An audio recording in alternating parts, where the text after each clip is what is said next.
The violent storming of the Golden Temple in Amritsar, a sacred shrine for Sikhs, was an event that shook India in 1984. Hundreds of people were killed as Indian troops tried to put down a rebellion. Now David Cameron has ordered an investigation into whether there was a British connection. Recently unclassified documents suggest an SAS officer advised Indian authorities. Our political correspondent Carol Walker reports. The storming of the Golden Temple in Amritsar angered Sikhs around the world, who blamed Indian troops for violating their holiest shrine. Now, documents released under the 30-year rule appear to show the British were involved. One Foreign Office letter says, with the Prime Minister's agreement, an SAD officer has visited India and drawn up a plan which has been approved by Mrs. Gandhi. There seems to be a typing error and it should read SAS. The letter warns this could increase violence in India and warns it might also therefore increase tension in the Indian community here, particularly if knowledge of the SAS involvement were to become public. Some MPs believe all the evidence of British involvement must now be released.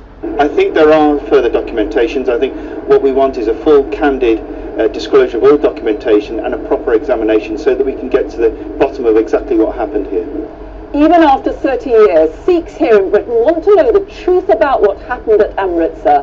We're told neither David Cameron nor the Foreign Secretary William Hague were aware of the documents suggesting Britain's involvement until they were published, but that they do understand the very legitimate concerns that will be raised by the revelations.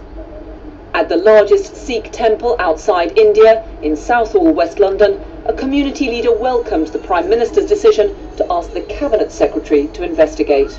This is a holy place for the Sikhs. All the holy place for any religion, it's matter. It's heartbreaking things. So these things not go out from your mind. It's not a small thing. That's why if the truth is come out, at least people know. Last year, David Cameron became the first serving British Prime Minister to visit the Golden Temple at Amritsar.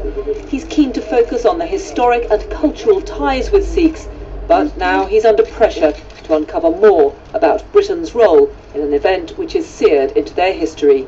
Carol Walker, BBC News. Dramatic footage is emerged.